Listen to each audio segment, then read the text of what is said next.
Good morning all of you. आज अपन बात करेंगे क्लास 9 में एक टॉपिक दिया हुआ है जलवायु। और ये जलवायु अपन किसके संदर्भ में पढ़ेंगे? भारत के संदर्भ में पढ़ेंगे कि भारत की जलवायु किस प्रकार की है। तो देखो, सबसे पहले अपन बात करेंगे कि ये जो शब्दावली दी हुई है, इन शब्दावली के ऊपर मुख्य रूप से अपन चर्चा करेंगे। तो सबसे पहले एक शब्द दिया हुआ है जैसे मानसून। अपन कहेंगे कि भाई मौसम क्या होता है, मानसून क्या होता है। तो देखो, सबसे पहले अपन बात करते हैं मानसून शब्द। मानसून शब्द है ये आपके देखो अरबी भाषा के मौसम से बना हुआ। किससे बना हुआ? मौसम।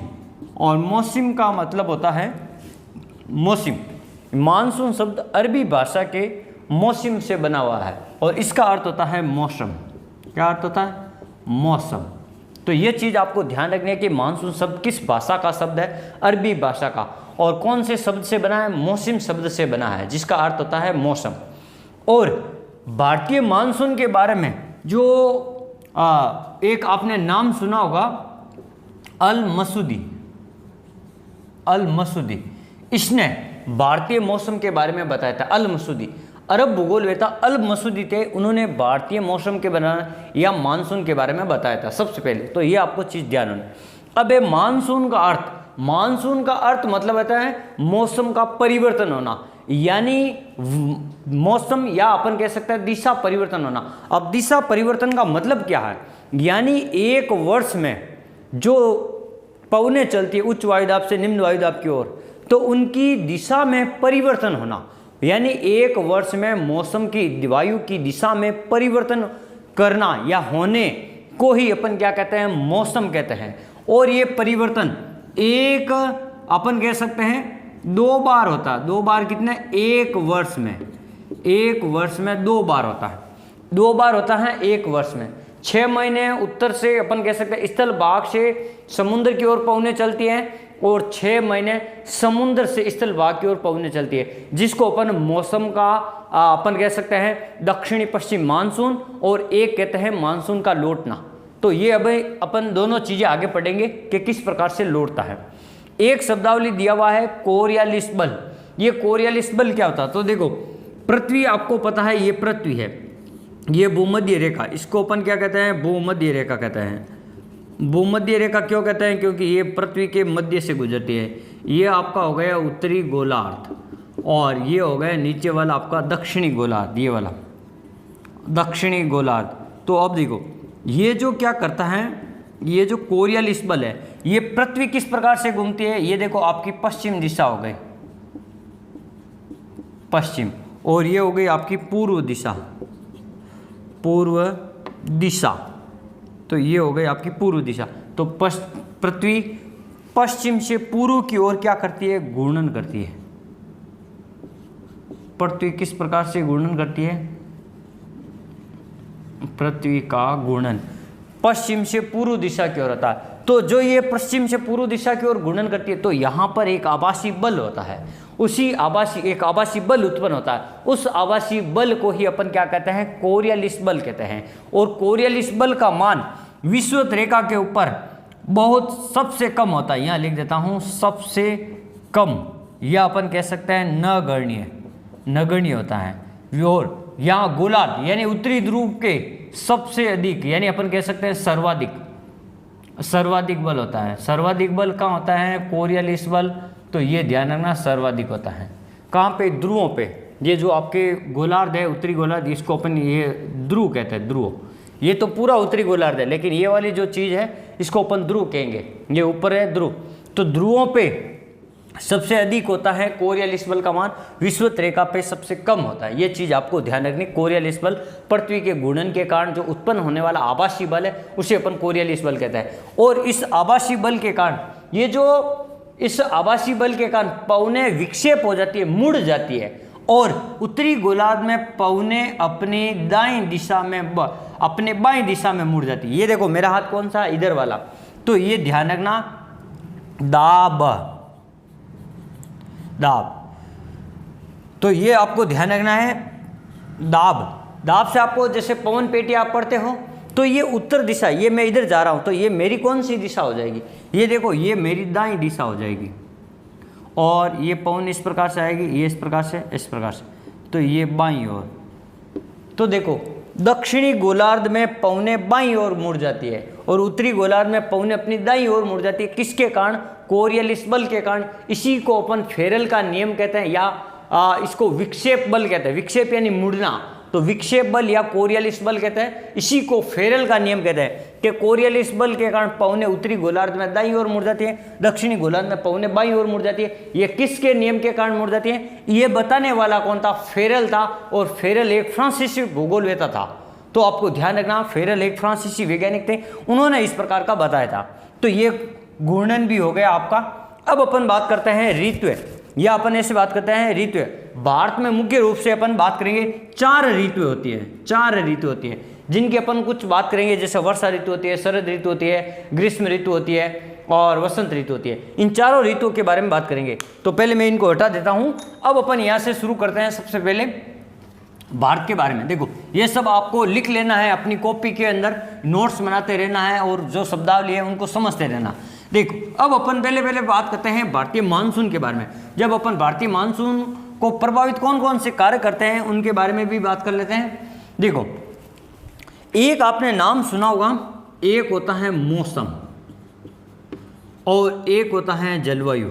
इन दोनों में क्या अंतर है? तो देखो ये जितनी भी जो वायुमंडलीय दशाएं होती है, वायुमंडलीय दशाएं, और वायुमंडलीय दशाएं क्या होती हैं? जैसे मैं नाम लिख देता हूं, तापमान, वायुदाब, सूर्य का प्रकाश, आर्द्रता और भी कई सारी चीजें। तो देखो तापमान है, वायुदाब है, सूर्य प्रकाश है, आर्द्रता है, ये सभी वायुमंडलीय जो दशाएं अगर क्षण भर में बदल जाए तो क्या कहलाता है? मौसम कहलाता है। यानी एक दिन में कई बार मौसम परिवर्तन होता है। सुबह छाया रहती है, दोपहर में धूप रहती है, शाम को फिर छाया रहती है।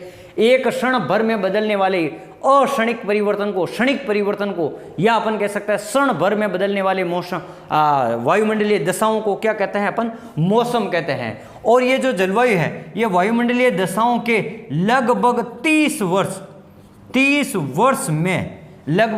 तक समान रहता है। उनके बाद में धीरे धीरे परिवर्तन होता है। ये वायुमंडलीय दशाओं के कारण ही परिवर्तन होता है। इन्हीं को अपन क्या कहते हैं? जलवायु कहते हैं। क्या कहते हैं? जलवायु कहते हैं। फिर एक बात करते हैं कि भारत की जलवायु, जैसे ये भारत है आपका, ये मान लो आपका भारत है, आपको मानना है कि ये भारत है, ठीक है। आप देखो ये चीजें आपको माननी पड़ेगी, ये भारत है।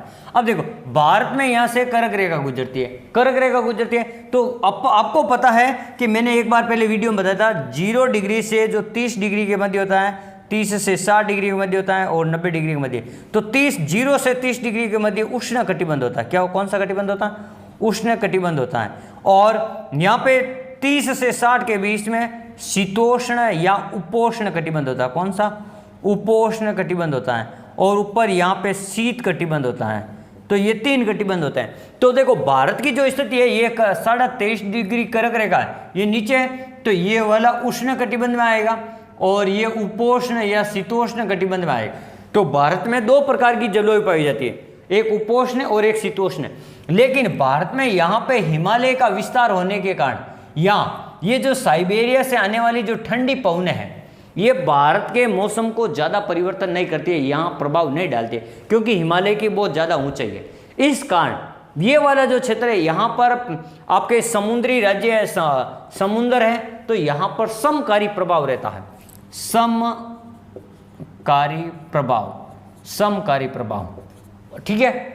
और जैसे जैसे अपन समुद्र से दूर जाते हैं, समुद्री तट रेखा से दूर जाते हैं, समुद्र से दूरी बढ़ जाती है, तो यहाँ पर महाद्वीपीयता का प्रभाव पड़ता है। महाद्वीपीयता का प्रभाव। अब महाद्वीपीयता का प्रभाव मतलब स्थल भाग जल्दी से गर्म हो जाते हैं और जल्दी से ही ठंडे हो जाते हैं। इस ऐसे प्रभाव को अपन महाद्वीपीयता का प्रभाव। यहाँ देखो, यहाँ तापमान में सर्दी और ग्रीष्म ऋतु में लगभग 2 से 4 डिग्री या 5 डिग्री तक तापमान परिवर्तन होता है, ठीक है। लेकिन उत्तर भारत में तापमान में लगभग, जैसे गर्मियों में तापमान 50 डिग्री है तो सर्दियों में 15 डिग्री, यानी लगभग 30 से 35 डिग्री का अंतर आ जाता। तो ये है महाद्वीपीयता का प्रभाव। और ये जो नगण्य प्रभाव है 2 से 4 डिग्री का, ये है समुद्री प्रभाव, सामुद्रिक प्रभाव, या अपन कह सकते हैं महासागरीय प्रभाव। महासागरों के कारण इस प्रकार के प्रभाव पाए जाते हैं भारत में। तो भारत में जो दक्षिण भारत है, यहाँ पर रबी की फसल और खरीफ की फसलों में तापमान कम होने के कारण मूंगफली की फसल को रबी में भी बो सकते हैं और खरीफ में भी बो सकते हैं। लेकिन उत्तर भारत में ऐसा नहीं होता, क्योंकि तापमान परिवर्तन होता है, जलवायु दशाएं परिवर्तन हो जाती हैं। तो ये चीज़ आपको ध्यान रखना है। महासागरीय प्रभाव क्या होता है और महाद्वीपीयता प्रभाव क्या होता है, यह मैंने आपको बता दिया। अब अपन बात करते हैं पहले तो भारत की जो जलवायु है वो किस प्रकार की है, तो आप कह सकते हो सीधे सीधे मानसूनी जलवायु है, जो आपका मानसूनी जलवायु, क्योंकि एशिया के दक्षिण में भारत है और दक्षिण पूर्व में एशिया का दक्षिणी भाग और दक्षिणी पूर्वी भाग में आपको मानसूनी जलवायु मिलेगी। और भारत भी दक्षिण में स्थित है, इसलिए भारत में भी किस प्रकार की जलवायु है, मानसूनी जलवायु है। अब अपन बात करते हैं, देखो मैंने ये बता दिया था मानसून शब्द, मानसून का अर्थ बताया। अब अपन बात करते हैं मानसून को जलवायु को परिवर्तन करने वाले कारक बताते हैं। देखो सबसे पहले अपन बात करते हैं जलवायु को परिवर्तित करने वाले कारक। देखो कौन कौन से कारक प्रभावित करते हैं, यहाँ 4-5 कारक प्रभावित करते हैं, उनको अलग अलग चित्र के माध्यम से आपको समझना है। देखो सबसे पहले मैं नाम लिख देता हूं कौन कौन से जो कारक है आपको प्रभावित करते हैं। देखो यहाँ एक कारक है आपका अक्षांशीय स्थिति, दूसरा कारक है ऊंचाई, और तीसरा कारक है समुद्र से दूरी, और चौथा कारक आपको मिल जाएगा, तीसरा आ गया आपका समुद्र से दूरी, अक्षांशीय स्थिति, ऊंचाई, समुद्र से दूरी, और एक कारक आता है आपका नाम बता देता है महासागरीय धाराएं और उच्चावच। एक होता है महासागरीय धाराएं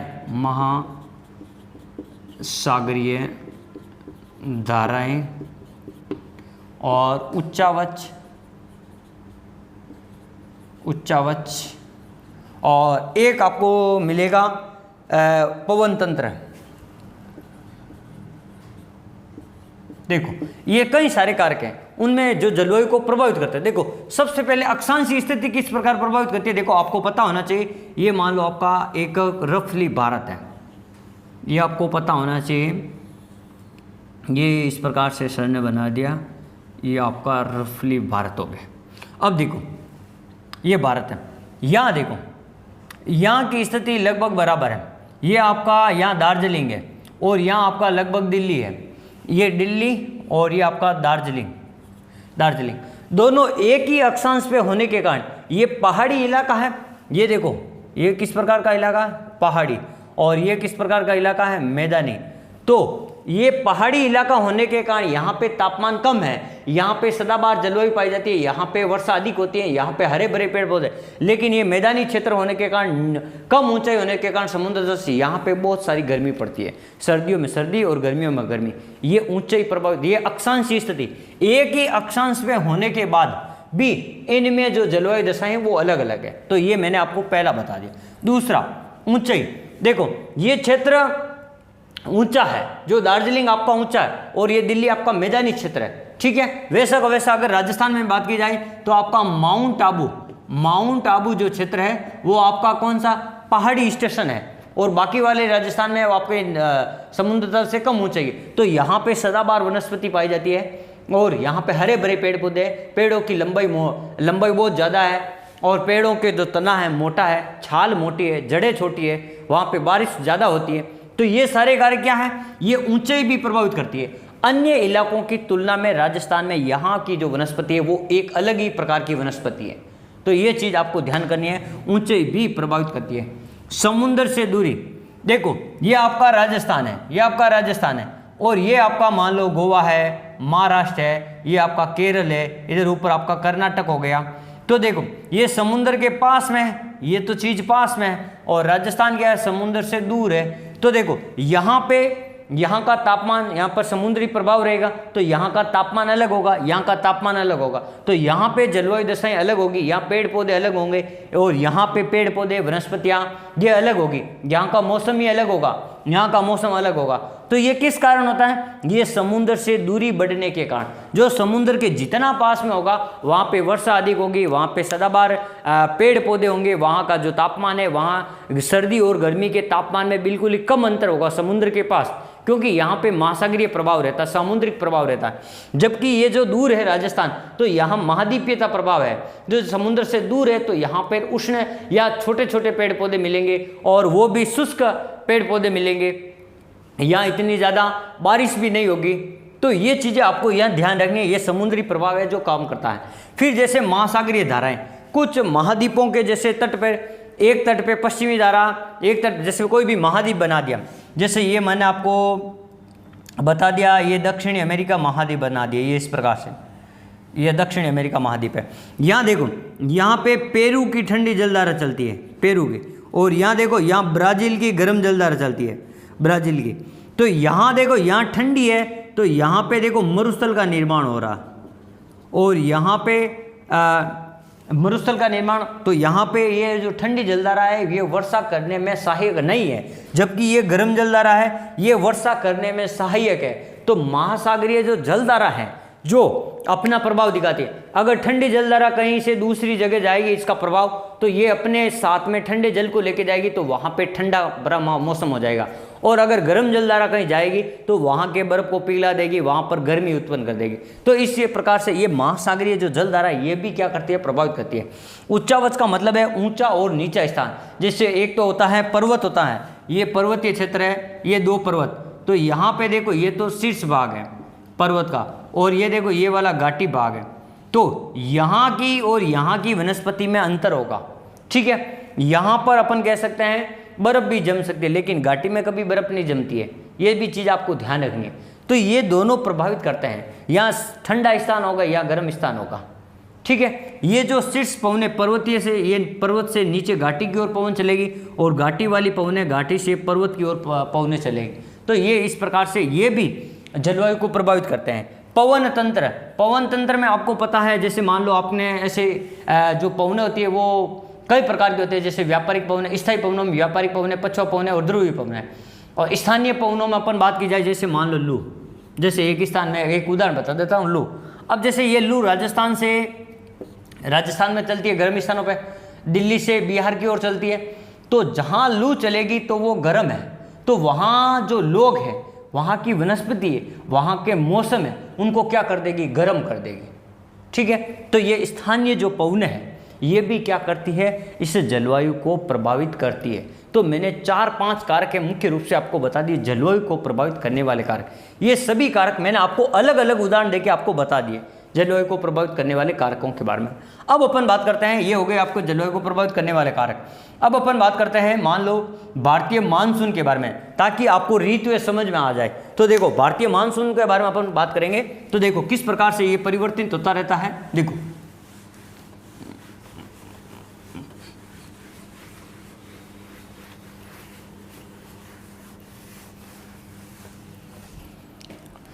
देखो यहाँ मैं एक हल्का सा भारत का मैप बना देता हूँ। ये अब मान लो ये आपको ग्रीष्म ऋतु है,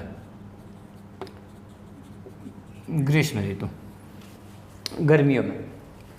ग्रीष्म ऋतु में क्या होगा, तापमान यहाँ अधिक होगा, दाब यहाँ क्या हो, और यहाँ नीचे कौन सा महासागर है, हिंद महासागर, हिंद महासागर। तो देखो गर्मियों में यह तापमान क्या होगा, अधिक होगा। और आपको क्या पता है, आपको पता होना चाहिए ताप और जो दाब होता है ना, ताप और दाब एक दूसरे का विपरीत होता है। जहाँ ताप अधिक होगा तो दाब कम होगा, दाब अधिक होगा तो ताप कम होगा, ये इस प्रकार से, ठीक है। अब देखो यहाँ ताप अधिक है तो यहाँ दाब है कम है। ये स्थल भाग है, इसकी तुलना में ये जो जल भाग है हिंद महासागर, तो यहाँ का ताप और दाब क्या होगा, यहाँ ताप कम होगा, यहाँ दाब अधिक होगा। अब ये धीरे धीरे ये क्या करती है, ग्रीष्म ऋतु में इस प्रकार की स्थितियाँ बन जाती है।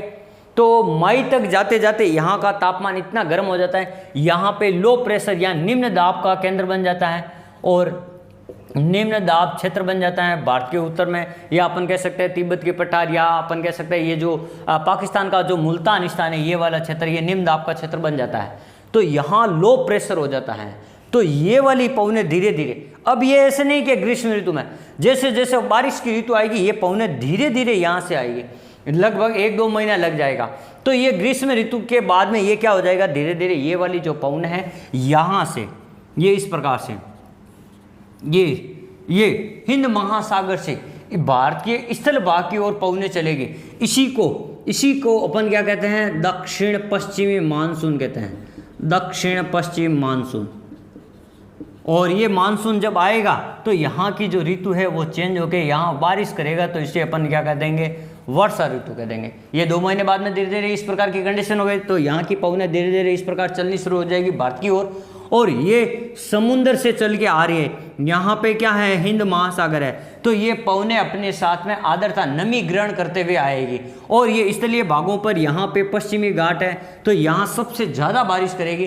फिर इससे आगे बढ़ते हुए ये पवनें क्या है, भारतीय क्षेत्र पर बारिश करेगी, ठीक है। और इसी को अपन क्या कहते हैं, दक्षिण पश्चिम मानसून कहते हैं, मानसून का आगमन कहते हैं। और मानसून का आगमन सबसे पहले आपको ध्यान रखना है, ये मानसून यहाँ अंडमान निकोबार द्वीप समूह में आता है, फिर इसके बाद में केरल के तट से टकराता है। तो ये ग्रीष्म ऋतु की बात हो गई। अब मान लो यहाँ पे अपन उल्टा कर दिया जाए, ये तो हो गया, देखो ये मानसून मैंने बताया ना आपको 2 प्रकार का मानसून होता है, ये 2, तो ये कौन कौन सा, एक तो आपका दक्षिणी पश्चिमी मानसून हो गया, और एक हो गया उत्तर पूर्वी मानसून। उत्तर पूर्वी मानसून, दक्षिण पश्चिमी मानसून जो आपके बारिश करता है सबसे ज़्यादा, और एक होगा उत्तर पूर्वी मानसून। अब जैसे देखो यहाँ पे अपन बात करेंगे ग्रीष्म ऋतु की अपेक्षा, यहाँ अपन क्या किसकी बात करेंगे, यहाँ अपन बात करेंगे शीत ऋतु की। देखो मान लो यहाँ पे शीत ऋतु है, शीत ऋतु है, तो स्थल भाग तो जल्दी गर्म हो जाता, जल्दी ठंडा हो जाता। तो सर्दियों में क्या, यहाँ पे तापमान कम हो गया, तापमान कम हो गया, तो तापमान जहाँ कम है तो वहाँ दाब अधिक हो गया, दाब अधिक हो गया। और ये स्थल भाग है, स्थल भाग तो जल्दी से ठंडा हो जाता है, ठीक है, तो ये जल्दी ठंडा हो गया, तापमान कम हो गए। तो इसकी तुलना में ये जल भाग है अभी भी गर्म है, इसकी तुलना में गर्म है। यहाँ ताप अधिक है तो यहाँ दाब क्या हो जाएगा, कम हो जाएगा, दाब कम हो जाएगा। तो इस प्रकार से अपन कहेंगे यहाँ दाब अधिक है, तो ये देखो अब ये जो हिंद महासागर है ये निम्न दाब का क्षेत्र बन गया, निम्न दाब क्षेत्र, निम्न दाब क्षेत्र बन गया। ये वाली चीज यहाँ अब हिंद महासागर पे लागू हो गई, ये निम्न दाब का क्षेत्र बन गया। तो पवनें हमेशा उच्च दाब से निम्न दाब की ओर चलती है, ठीक है, ये इधर से इधर चलेगी पवनें, यानी उत्तर पूर्व से, भारत के उत्तर पूर्व से लेकर इधर दक्षिण पश्चिम की ओर चलती है। इसे ही अपन उत्तर पूर्वी मानसून या लौटता हुआ मानसून कहते हैं। तो देखो जब ये भारतीय भाग से चलते हैं तो ये जो भाग है ना, देखिए ये पूरा भाग ये स्थल भाग है, स्थल भाग है, तो यहाँ से ये पवनें आर्द्रता ग्रहण नहीं करेगी। लेकिन देखो ये इधर से, जब ये इधर से यहाँ पे है बंगाल की खाड़ी, बंगाल की खाड़ी, जब ये कुछ पवनें यहाँ बंगाल की खाड़ी से होकर जाएगी आगे, तो यहाँ पे पर्वतमाला है, ठीक है, पूर्वी घाट, यहाँ से आर्द्रता ग्रहण करेगी बंगाल की खाड़ी से कुछ पवनें, और यहाँ से टकराएगी तमिलनाडु और आंध्र प्रदेश का दक्षिणी भाग है वहाँ टकराएगी। तो यहाँ पर टकराने के बाद में जो आर्द्रता ग्रहण की हुई जो पवनें है यहाँ पे बारिश करेगी, और ये बारिश कब होगी, शीत ऋतु में होगी। तो शीत ऋतु में भारत के कौन से राज्य में बाढ़ आती है, तो आपको ध्यान रखना तमिलनाडु राज्य में। और शीत ऋतु में भारत के कौन से राज्यों में सर्वाधिक वर्षा होती है, तो तमिलनाडु राज्य में होती है। और अगर तट पूछ लिया जाए, राज्य तो तमिलनाडु है, इस तट को अपन क्या कहते हैं, कोरोमंडल तट कहते हैं। क्या कहते हैं, कोरोमंडल तट कहते हैं। और यहाँ जलवायु किस प्रकार की पाई जाएगी, AS जलवायु पाई जाएगी कोपेन के अनुसार, AS प्रकार की। यहाँ पे देखो A का मतलब है उष्णकटिबंध और S का मतलब है सम्मर शुष्क। सम्मर शुष्क का मतलब ग्रीष्म काल में बारिश नहीं होगी, यहाँ शीत काल में बारिश होगी। तो ये शीत काल में बारिश हो रही है, तो इसे अपन क्या कहते हैं, उत्तर पूर्वी मानसून, लौटता हुआ मानसून, मानसून का प्रतिगमन।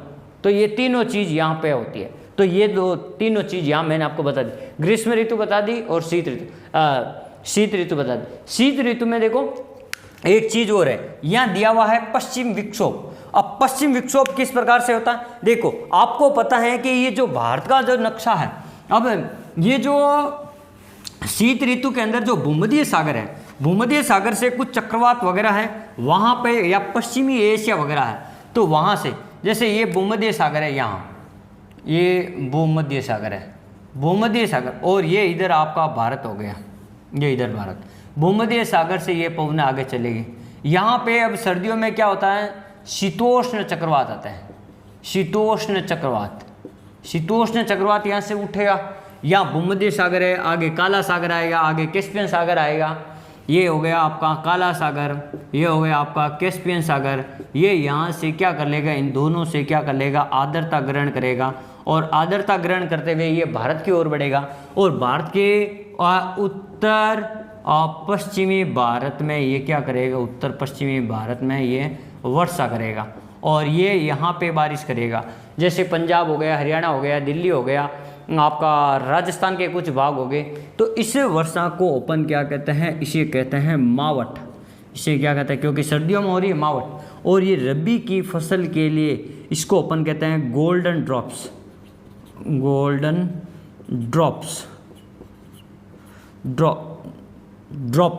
ड्रॉप्स का मतलब होता है सोने की बूंदें। गोल्डन ड्रॉप्स का मतलब सोने की बूंदें। बारिश बिल्कुल कम होती है, लेकिन ये जितनी भी होती है ये रबी की फसल, गेहूं वगैरह, चना वगैरह, इनके लिए बहुत ही महत्वपूर्ण है। इसलिए इस फसल को अपन क्या कहते हैं, गोल्डन ड्रॉप्स रबी की फसल के लिए। यहाँ का जो तापमान है वो वगैरह उच्च हो जाता है। सर्दियों में तापमान कम होगा तो यहाँ दाब उच्च हो जाएगा, इसकी तुलना में यहाँ सर्दियों में तापमान क्या कम हो जाएगा और यहाँ पे तापमान इसकी तुलना में थोड़ा अधिक रहेगा।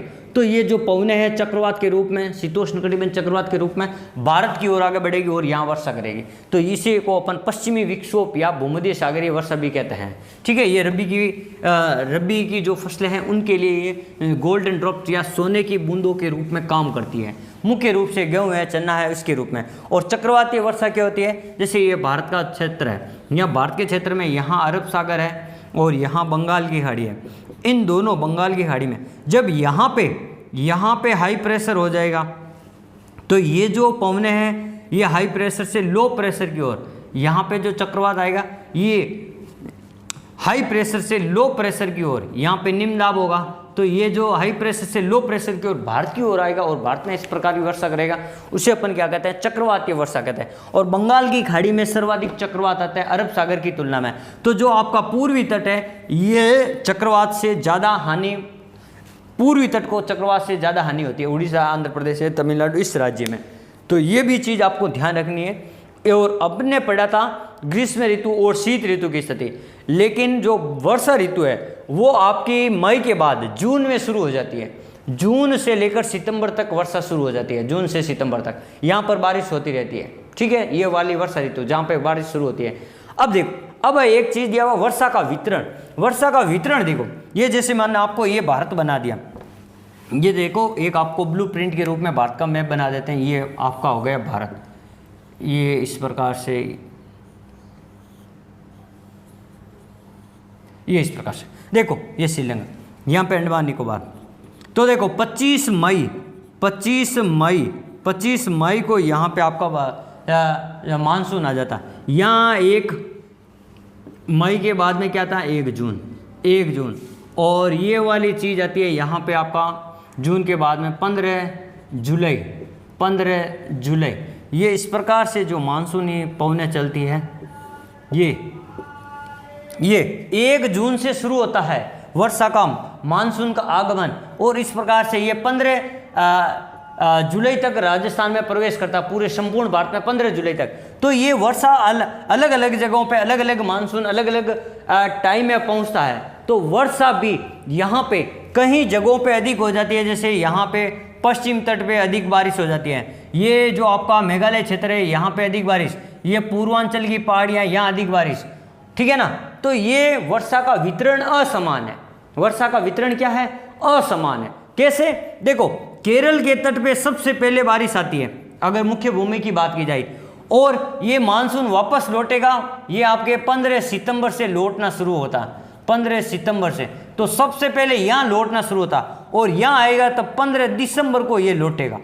तो देखो यहाँ 1 जून से लेकर सितंबर तक बारिश होती है, और यहाँ 15 जुलाई से लेकर 15 सितंबर, अगस्त और सितंबर 2 महीने ही बारिश होती है। यहाँ तो केवल 2 महीने बारिश होती है, और यहाँ लगभग देखो जून, जुलाई, अगस्त, सितंबर, अक्टूबर, नवंबर, दिसंबर, यानी लगभग 6 माह बारिश होती रहती है। तो वर्षा का वितरण समान रहेगा या असमान रहेगा। जैसे जैसे इधर जाएंगे वर्षा घटती जाएगी, जैसे जैसे अपन इधर की ओर जाएंगे वर्षा क्या करेगी, घटती जाती है। और इधर से इधर आते हैं तो वर्षा क्या होती है, बढ़ती जाती है। ये भी चीज़ आपको ध्यान रखनी है।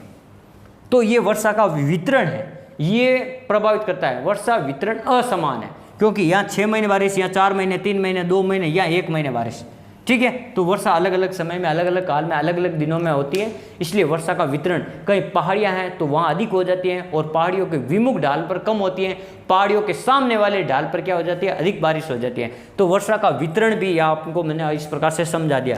तो ये हो गया पृथ्वी का घूर्णन हो गया और ऋतु हो गए 4, वर्षा का वितरण हो गया। तो आज हमने इस टॉपिक में पढ़ा भारत की जलवायु के बारे में और भारत की जलवायु से संबंधित जो भी शब्दावली थी, और मानसून के आगमन मैंने आपको उत्तर पश्चिम मानसून बताया किस प्रकार आता है और उत्तर पूर्वी मानसून किस प्रकार आता है, दक्षिण पश्चिम मानसून और उत्तर पूर्वी मानसून किस प्रकार से आता है। तो आप हमारे चैनल को सब्सक्राइब जरूर करें और आगे आने वाले वीडियो को देखने के लिए आप सब्सक्राइब करके इस पे कमेंट जरूर करें और आप अपने दोस्तों के साथ शेयर। ये छोटे छोटे वीडियो जरूर है, लेकिन आपके इन छोटे छोटे वीडियो में कई सारी शब्दावली आपके जो कंसेप्ट है वो क्लियर हो रहे हैं। जैसे जैसे आप 11वीं और 12वीं कक्षा की जो NCERT सीरीज तक आओगे, तब तक आपके 6ठी से लेकर 10वीं तक का जितना भी जो पढ़ा वो आपको 11वीं में भौतिक भूगोल में आपको देखने को मिलेगा। तो वहाँ जब आप जाओगे तो वहाँ आपको सारी शब्दावली पढ़ी हुई मिलेगी। तो 11वीं की जो बुक है वो आपको आराम से समझ में आ जाएगी और जितने भी जो प्रश्न है वहाँ मैं आपको 1 बाय 1 प्रश्न भी बताता जाऊँगा और कंसेप्ट जो भी कंसेप्ट है फिर मैं बोलूँगा। वहाँ मैंने आपको